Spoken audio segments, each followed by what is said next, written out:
لعيبه والاداريين ومدربين الفريق. معانا الكابتن شريف صلاح اداري الفريق الاول، وراح يجيب ادم اللي مدوخه طول النهار.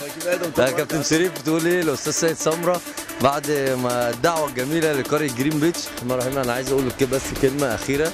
ان شاء الله باذن الله سيد بيه سمره رئيسا لنادي اصحاب الجياد.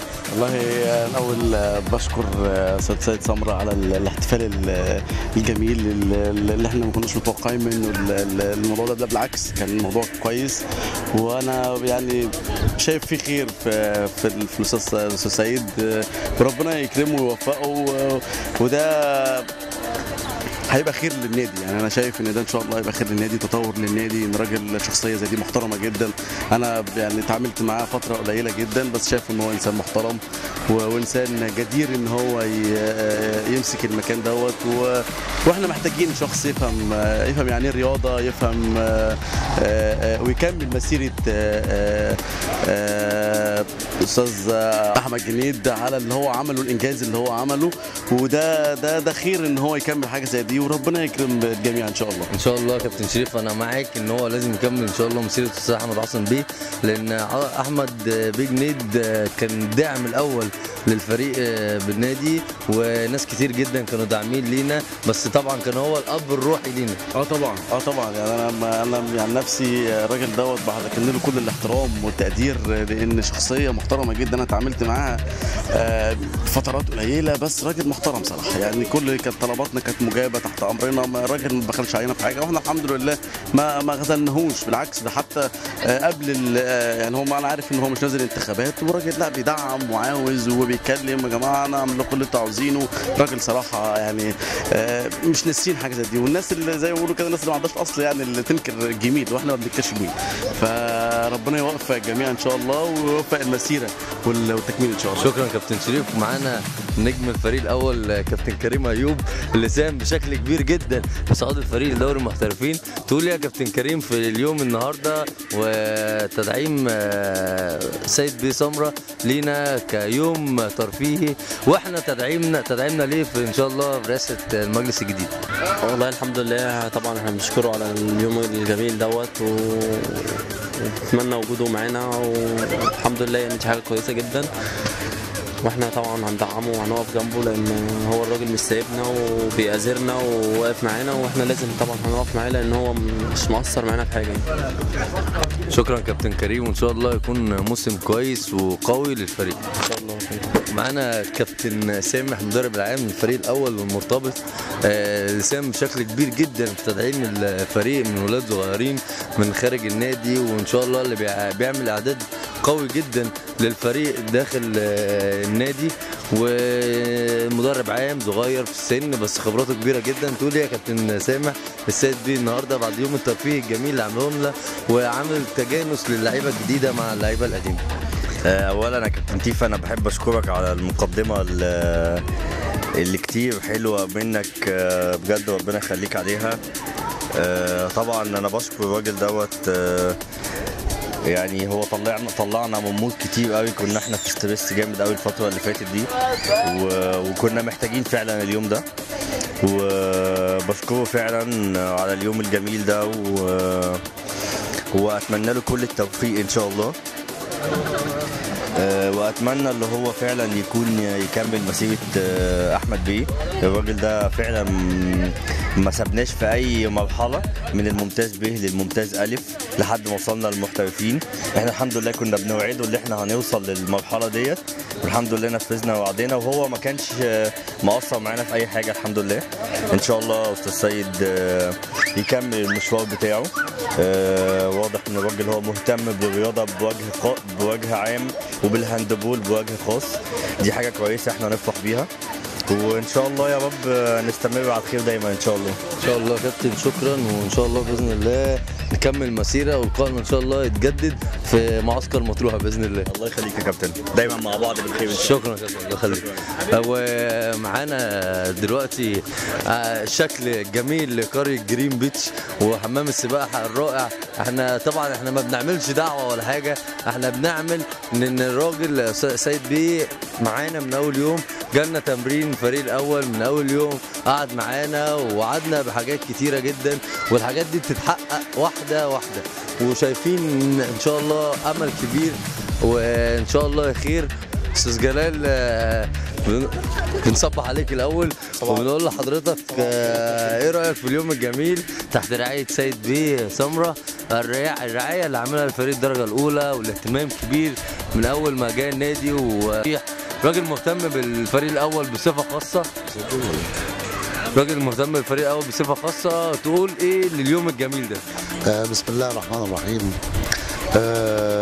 ده مش جديد على الاستاذ سيد سمره ومن بعيد، ولكن بعد ما سيادته ترشح لرئاسه مجلس اداره النادي لمسنا منه كل حب للرياضه، وهو قالها بصراحه ان اهتمامه جميع الالعاب الرياضيه وفي مقدمتها فريق كره اليد في النادي اللي شرف النادي ورفع اسم النادي ليس في اسكندريه وحدها ولا في القاهره لوحدها ولا في مصر كلها، ولكن في الوطن العربي وفي العالم كله. اصبح نادي اصحاب الجياد في مصاف الانديه الكبرى في الرياضه واللي بتلعب الرياضه. وانا عن نفسي من اللي انا شفته خلال هذه الفتره الماضيه انه مهتم بحاجات كتيره وابتدى يصلح حاجات كتيره، ومتفائل ان في حاجات كتيره هتحصل في المستقبل ان شاء الله لما يمسك رئاسه مجلس اداره هذا النادي العريق. شكرا استاذ جلال وان شاء الله بالتوفيق. بقيت القريه، انا بس عايز اقول كلمه لسيد بيه. انا يمكن ما اعرفكش شخصيا، بس لما حضرتك جيت قعدت اتكلمت معايا واتكلمت مع الفرقه، حسيت بصراحه ان في مصداقيه في الكلام، حسيت ان انت عايز تعمل شغل. حتى قلت لنا كلمه رنت في ودان اللعيبه كلها ان فعلا انا مش جاي حتى لو ما نجحتش في الانتخابات، هل انا معاكم، انا بسندكم، لان الفريق الاول لكره اليد دلوقتي بقى كنز للنادي اصحاب الجياد. انا بقول الكلمه دي وانا وعلى مسؤوليتي الشخصيه الخاصه. فعلا فريق النادي كره اليد نادي اصحاب الجياد بيلعب في المحترفين، كنز كبير، ممكن نجيب دعايه للفرقه، ممكن نجيب فلوس كبير للنادي، هيبقى دخل كبير للنادي لو حد اهتم بيه. فانا يعني بقول سيد بيه ان شاء الله باذن الله برضو مش هنخذلك زي ما خذلناش احمد بيه جنيد، وان شاء الله هنكون عند حسن ظننا، واحنا سعداء جدا بدعوه حضرتك للجرين بيتش، وان شاء الله باذن الله دايما رافعين راسك ورافعين نادي اصحاب الجيد. شكرا يا كابتن سيد.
سعيد.